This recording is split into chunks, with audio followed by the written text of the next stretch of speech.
I'm just thinking about the Rome and Romans in Lewes again.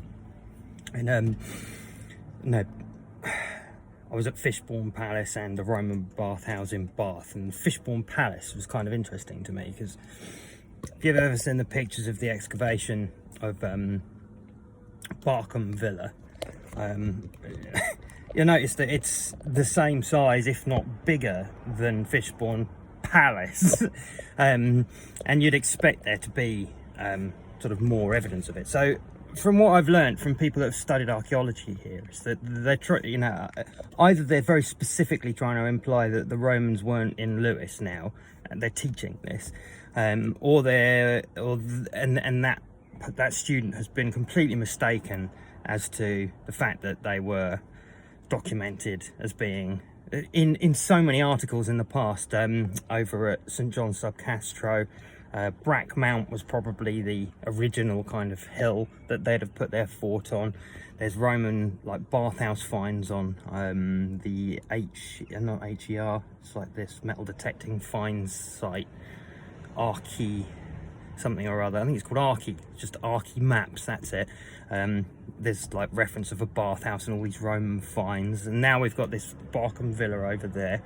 And then in very old signage, which has now been all removed from around here, but a friend of mine just found one in Pevensey Jail, Gaol, it's underneath the courts. There's an old sign that sort of references the fact that Hamsey was a Roman port and a Roman settlement. And the old sea levels, how they've changed, it references that too, and all that information seems to have just kind of been hidden away and gone now. So and there's a reference of a Roman settlement just beneath Morling Hill, on the other side of the river from Hamsey Church. Big Roman settlement, that's on the HER website.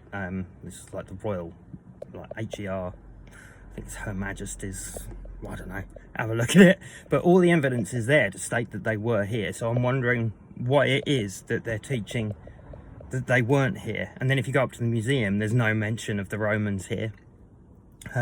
I've personally found coins. A friend of mine, we've managed to get a detecting permission in a garden on Hamsey, and a friend of mine found a Roman stylus, like a pen, from the time. It was just like a kind of bronze stylus, which is very rare, that's quite an incredible find. But the point is that I've been trying to state that they were here and it was a Roman port for a very long time, and everyone's like, there's no evidence. There's tons of evidence if you look for it. It's just that, and it's my question is, why are they not teaching that now? I find that very odd, quite suspicious, and a little bit strange. I think that was an old Roman port called Ipwine's Fleet, and I've mentioned this to people at the Barcombe thing, and they just snubbed it entirely. It's they didn't just build a villa that's the size of a palace, away from the coastline in the middle of nowhere, just like at Fishbourne. You'll find that one used to be by the coast and it's nowhere near it now. It was and I've explained this as well, it's not that the sea levels have gone down so much, although they have a little bit since the Roman period. It's that there were these huge sea storms, massive sea storms. They completely reshaped the south coast and flooded old estuaries with silt, and they completely reshaped the entire southern coastline. And all this information's in my book, so you can my new book that's going to be coming out fairly soon, I hope. But it's an interesting thing. I'm on Albion. Albion is the name for Britain in Roman times, and this is Albion Street, and I think this is one of the first places that they would have landed. I really do. And then you've got the Elephant and Castle. That's an old rumour about the Romans bringing elephants on board, but then that pub name's been taken by loads of different people. But it is right underneath Brack Mount and where St John sub Castro used to be, so that's interesting as well. But the finds are all there, there's plenty of finds. It's they were definitely here and it was definitely Roman. Why then is that information being kind of not spoken about now? It's an interesting one. I mean, if anyone can get this passed on to the archaeologists there, I'd be interested to hear why they're so sure that the Romans weren't here when there's tons of evidence stating that they were. And then there's a square feature up on top of Morling Hill that's been discussed as being a field system. It's like the perfect place for a fort, to look down onto the valley, which would have been the old sea estuary. There's no question in my mind that that was once a fort, not a bloody field system. Yeah, there seems to be an awful lot of willful ignorance, or poor deductive skills going on, or purposeful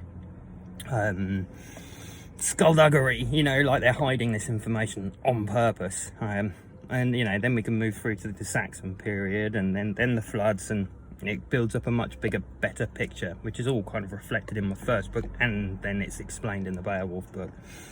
But it's very interesting. I was at Winchester Cathedral, and I was speaking to a couple of the historians in there, asking them some questions, and talking to one of them got really interested in the Beowulf thing, and I was like, no one's recognised this. And I saw all these names that are like on the wall of I won't go into it, but you can prove that Beowulf was Beowulf by reference of all the people that would have surrounded him at the exact same time of his life, and that are referenced in both the Anglo-Saxon Chronicle and Beowulf, with slightly different names, but they're prefixes.